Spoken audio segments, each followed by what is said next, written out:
बिल्लाहि मिनश्शैतानिर्रजीम बिस्मिल्लाहिर्रहमानिर्रहीम। अस्सलाम वालेकुम माय यूट्यूब फैमिली, कैसे हैं आप सब।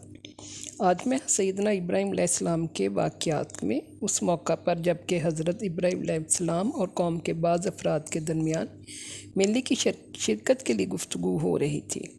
कुरान हकीम ने हज़रत इब्राहीम का ये कौल जो नकल की है सूरह सफ़ात की आयत नंबर 89, उसका कुछ तर्जुमा ये है।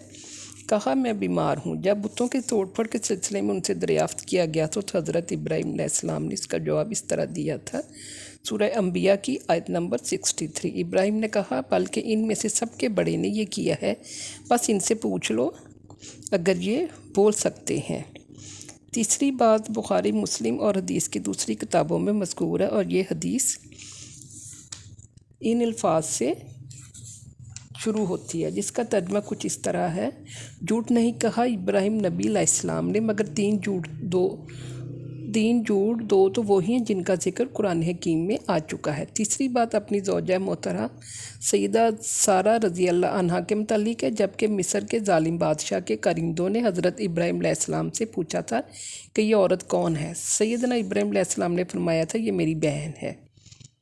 नीस बुखारी में किताबुल तफसीर के ज़िमन में सूरह बकरा की तफसीर और इसी तरह किताबुल तौहीद में मज़कूर है। मैदान हशर में जब तमाम इंसान हज़रत आदम अलैहिस्सलाम, हज़रत नूह अलैहिस्सलाम और दूसरे अंबिया कराम से शफ़ाअत के लिए कह चुकेंगे, फिर हज़रत इब्राहीम अलैहिस्सलाम के पास आएंगे और उनसे अर्ज़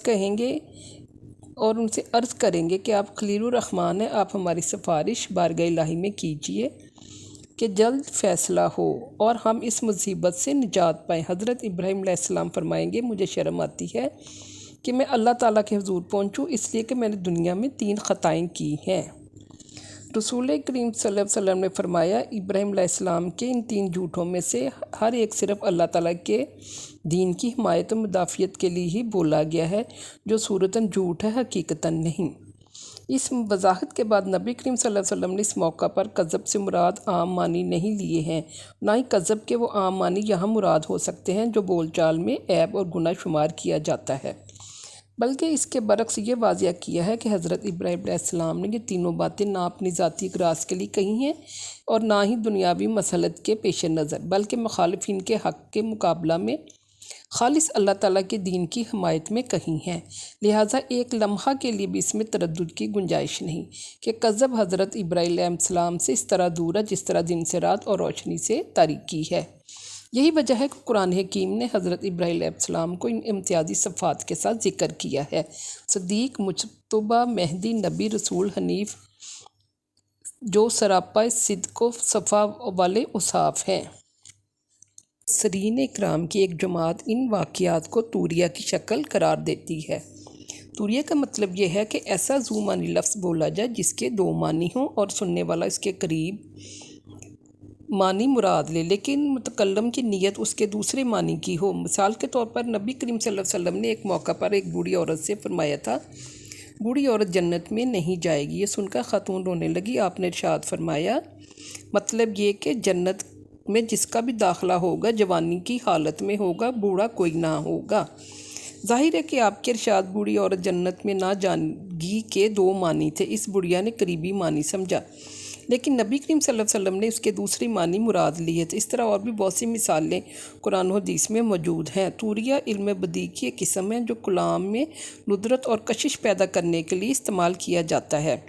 अब इस वजाहत के बाद हज़रत इब्राहीम अलैहिस्सलाम के कज़्ज़बात पर गौर किया जाए तो इनमें से एक भी हकीकी झूठ नहीं, सूरतन झूठ मालूम होता है।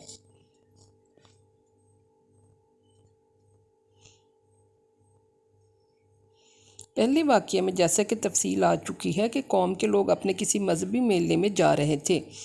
हज़रत इब्राहीम अलैहिस्सलाम के ख़ानदान वालों ने उनसे भी चलने को कहा। इस पर हज़रत इब्राहीम अलैहिस्सलाम ने एक निगाह तारों पर डाली और कहा, मैं बीमार हूँ। आसमान की तरफ निगाह उठाना एक मुहावरा है। जब आदमी किसी बात पर गौर करके जवाब देना चाहता है उस वक़्त फितरी तौर पर आसमान की तरफ एक निगाह उठा लेता है, फिर जवाब देता है। पर ऐसे अमल की यही हकीकत है, लेकिन मुखातिब ख़ास तौर पर जब वो सितारा परस्त आदमी उसको किसी और मानी में समझता है कि उसकी अपनी समझ है, देखने वाले की गर्ज इससे बिल्कुल मुख्तलिफ होती है। जहाँ शदीद बीमार पर बोला जाता है سیدنا ابراہیم علیہ السلام اس وقت گو زیادہ بیمار نہ ہوں، لیکن طبیعت کی کسل مندی یا خفیف علالت سے متاثر ہوں گے۔ اسی وجہ سے سقیم کے دوسرے بعید معنی مراد لیے، لیکن قوم نے پہلا اور قریبی معنی مراد لیا ہے۔ اس طرح جھوٹ بات نہ رہی۔ بات سے مراد ایسا کلام جو سخی اور پاک مقصد کے لیے بولا گیا ہو، لیکن سننے والا اس کا مطلب وہ نہ سمجھے جو متکلم کی مراد ہے، بلکہ ان الفاظ کو اپنی ذہنی مراد کے مطابق سمجھے۔ جب انسان کسی عقیدے کو علم و یقین کی روشنی میں قائم کر لیتا ہے اور وہ عقیدہ اس کے قلب میں جاگزیں ہو جاتا ہے اور اس کی روح میں پیوست، تو ایسے شخص کا فکر و خیال، طور و طریقہ اس درجہ زبردست اور ثابت و راسخ ہو جاتا ہے کہ کائنات کا کوئی حادثہ، دنیا کی کوئی سخت سے سخت مصیبت بھی اس کے عقیدے سے نہیں اس کو ہٹا سکتی، اور وہ اس کے لیے آگ میں بے خطر و کود پڑتا ہے، تختہ دار پر بے خوف چڑھ جاتا ہے، دشمنوں کے ہجوم میں اپنے آپ کو تنہا نہیں سمجھتا۔ سیدنا ابراہیم علیہ السلام کو نمرود کی عدالت نے آگ میں ڈال دینے کا فیصلہ کیا۔ حضرت ابراہیم علیہ السلام کے عزم و ثبات میں کوئی فرق پیدا نہ ہوا، اس لیے کہا گیا بے دھڑک کود پڑا آتش نمرود میں عشق۔ علم و یقین کے اس گہرے عقیدے نے آگ کو باغ و بہار کر دیا۔ آج بھی ہو جو ابراہیم سا ماں پیدا، آگ کر سکتی ہے انداز گلستاں پیدا۔ اللہ تعالیٰ جن ہستیوں کو اپنے پیغام و رسالت کے لیے چن لیتا ہے، ان کے قلب و دماغ کو اپنے نور سے اس درجہ روشن کر دیتا ہے کہ ان کے سامنے حق و صداقت کے ماں سوا کوئی اور چیز باقی نہیں رہتی۔ ان میں ابتدائی عمر ہی سے یہ استعداد و صلاحیت پرورش پاتی ہے، اور وہ اپنے بچپن ہی میں اپنے ہم عمروں میں ممتاز اور نمایاں نظر آتے ہیں۔ رائے حق میں ابتلا و آزمائش کو خوشی سے سہنا، تسلیم و رضا کا اسوہ حسنہ پیش کرنا ان کی فطرت بن جاتا ہے۔ سیدنا اسماعیل علیہ السلام کا کم عمری میں ذبح کے لیے آمادہ ہو جانا اس حقیقت کا شاہد، عدل اور باعث 100,000 عبرت و عظمت ہے۔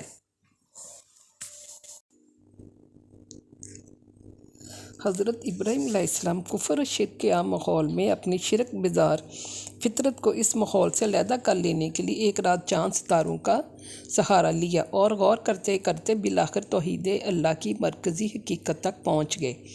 حالانکہ راتیں روز آتی تھیں، چاند، سورج، ستارے سب ہی ہر رات دن ڈوبتے ابھرتے رہتے تھے، لیکن وہ ایک خاص دن تھا جب ایک تارے کے مشاہدے نے ان کے ذہن کو اس راہ پر ڈال دیا، اور اللہ تعالیٰ کی توفیق نے انہیں منزل تک پہنچا دیا۔ سورۃ انعام کی آیت نمبر 75 میں حضرت ابراہیم علیہ السلام کے بارے میں اس طرح کہا گیا ہے: ایسے ہی ہم ابراہیم کو زمین و آسمان کا نظام سلطنت دکھاتے تھے، اور اس لیے دکھاتے تھے کہ وہ کامل یقین کرنے والوں میں سے ہو جائیں۔